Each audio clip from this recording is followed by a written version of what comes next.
નમસ્કાર, આપ જોઈ રહ્યા છો સ્પાર્ક ટુડે ન્યૂઝ। વડોદરાનું સોનારકુઈ ગામ કોર્પોરેશનમાં તો આવ્યું, પરંતુ સુવિધા નથી મળી।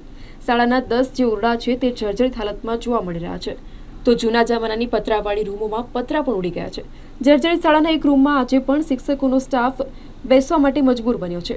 ઓરડા જર્જરિત થતા બાળકોને 2 પાલીમાં ભણાવવા માટે શિક્ષકો મજબૂર થયા છે। 2 પાળીમાં 1 થી 8ના વિદ્યાર્થીઓને 4 રૂમમાં અભ્યાસ કરવામાં આવે છે, તો ગામ લોકોએ અનેક રજૂઆતો કરી, તેમ છતાં પણ જર્જરિત ઓરડા નથી ઉતારવામાં આવતા। કેવી રીતે ભણશે ગુજરાત, એ મોટો હવે સવાલ ઊભો થયો છે। પરમાર તુલસી સુરેશભાઈ છે। હું સોનારકુઈ સ્કૂલમાં અભ્યાસ કરું છું। અમારે 6 થી 12:15 થી તે 5:30નો ટાઈમ છે સ્કૂલે આવવાનો। તો અમને સ્કૂલે આવવાનું 2 પાર્ટી છે। સવારમાં નાના છોકરાઓ આવે છે અને 12:15 અમે મોટા આવીએ છીએ। તો અમને અહીંયા બહુ મુશ્કેલી પડે છે ભણવાનું। પાણીની પીવાની સ્થિતિ પણ ખરાબ છે। અમને ડર લાગે છે કે સ્કૂલની સ્થિતિ ખરાબ છે, તો પાણી ચોમાસામાં પાણી ભરાઈ જાય તો પણ અમને ડર લાગે છે। તમને એવું લાગે છે કે કभी સ્કૂલના પતરા પડી જાય કે કોઈ છત પડી જાય એનો ડર લાગે? હા, અમને ડર લાગે છે। સ્કૂલ પડી જાય એનો ડર લાગે છે। છત અને અમે બધા ભેગા બેસીને ભણીએ છીએ। અમને બહુ મુશ્કેલી પડે ભણવામાં પણ। શું સરકારથી રજૂઆત કરશો કે સ્કૂલ જલ્દથી જલ્દ બનાવીને આપે એવું કંઈ ખરું? હા, અમે સરકારને વિનંતી કરીશું કે અમને સ્કૂલ નવી જલ્દી બની આપે। ભણશે ગુજરાત, આગળ વધશે ગુજરાત, તેવા સૂત્રો સરકારી સ્કૂલોની દિવાલ પર તમે લખેલા અવશ્ય જોયા હશે। આજે જો હું તમને દ્રશ્યો બતાવીશ, એ તમે આ દ્રશ્યોમાં જોઈ શકો છો। સ્પાર્ક ટુડે ન્યૂઝના માધ્યમથી આપ દ્રશ્યો જોઈ શકો છો કે આ સોનારકુઈ પ્રાથમિક શાળાની આ હાલત છે।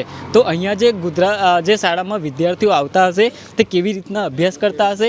એક જ અહીંયા શાળા છે, એમાં 4 વર્ગમાં 8 ક્લાસના વિદ્યાર્થીઓ એક જ શાળામાં બેસીને અભ્યાસ કરે છે।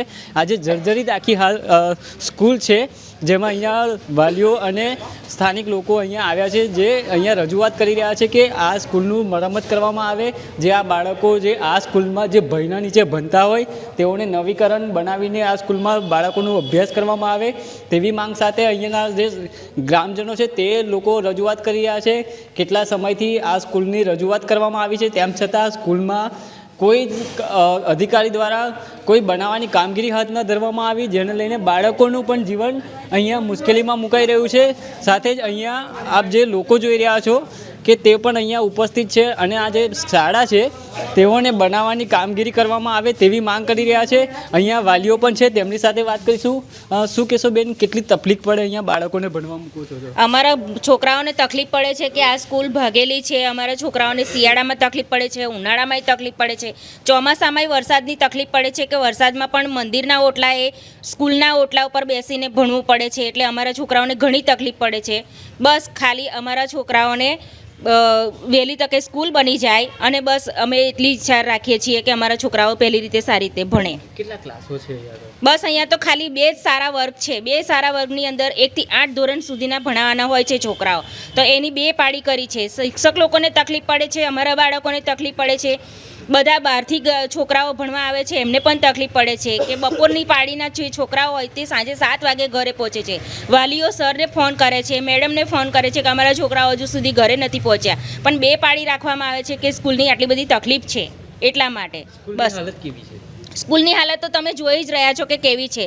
સ્કૂલના પતરા પડી ગયા છે, ઓટલા પર બેસવાની તકલીફ પડે છે, છોકરાઓ આમ તેમ મંદિરના ઓટલાએ બેસીને ભણે છે। તો આ ગામમાં બસ ખાલી કોર્પોરેશનવાળા આવે અને બસ આ સ્કૂલ બનાવે એટલી અમારી ઈચ્છા છે। જી, આ હતા વાલીઓ, તેઓની એક જ સીધી માંગ છે કે સ્કૂલની મરમ્મત કરવામાં આવે। બેન, શું બાળકને અહીંયા તમે સ્કૂલમાં મોકલતા તમે ડરી રહ્યા છો? ડરી જ રહ્યા છે ને સર, એમાં બીક તો લાગે જ ને, કેમ કે છોકરાઓ ઓટલા પર બેસે, ઠંડી લાગે, ચોમાસામાં ઉનાળામાં તાપ લાગે તો ઓટલા પર બેસે છે, અને ચોમાસામાં તો અહીંયા પાણી ભરાઈ જાય છે, તો પાણીમાં આવે તો કેવી રીતે છોકરું પડે, વાગે, શું થાય કોને ખબર। હવે છોકરાઓ તો અમારા તો નાના છે, હજુ પહેલાં બીજામાં ભણે છે, હવે એક નાનું જો મોટું છોકરું જોડે આવે તોય આપણે સાચવીને મોકલીએ અને અમે તો બધા નોકરીવાળા છે, કામ કરીએ છીએ, મજૂરી કરીએ, ખેતીવાડી કરીએ. હવે બિચારા રોજ તો નવરા ના હોય ને છોકરાને લેવા મૂકવા આવવા માટે, તો રસ્તો સારો હોય, રસ્તો સરખો કરી આપો, કાં તો રૂમ સ્કૂલો સરખી કરી આપો, બેસવા માટે એમને સરખું વ્યવસ્થિત 2-4 રૂમ કરી આપો, કશું જ નહીં કરી આપતા. એક તરફ તો એવું કહેવા માંગે છે કે છોકરાઓને ભણાવો, આગળ વધારો, પણ સ્કૂલ જ નહીં સારી હોય, શિક્ષણ તો સારું છે, પણ જ્યારે વર્ગ જ નહીં સારા હોય તો છોકરા ભણશે જ કેવી રીતે? જે આ હતા વાલીઓ, તેઓ પણ કહી રહ્યા છે કે આગળ વાતો તો મોટી મોટી કરવામાં આવે છે કે છોકરાઓ ભણાવો, આગળ વધારીએ, પણ જ્યારે પ્રાથમિક સુવિધાનો જ્યારે અભાવ હોય ત્યારે બાળકો પણ કેમ ના ભણે? 1 થી 8 ધોરણના ક્લાસ છે અહીંયા, અને જે 2 જ ક્લાસમાં બધા છોકરાઓને એકસાથે ભણાવવામાં આવે છે. જે આ સોનારકુંજ પ્રાથમિક શાળા છે આવેલી, તેઓની જે વાલીઓ છે તેઓ પણ આજે આવીને તેઓ રજૂઆત કરી રહ્યા છે કે આ શાળાનું મરમ્મત કરવામાં આવે, છોકરાઓને સારી સુવિધાથી અહીંયા ભણવામાં તેઓને સગવડ મળી રહે તેવા પ્રકારની વ્યવસ્થા કરવામાં આવે તેવી માંગ કરવામાં આવી છે.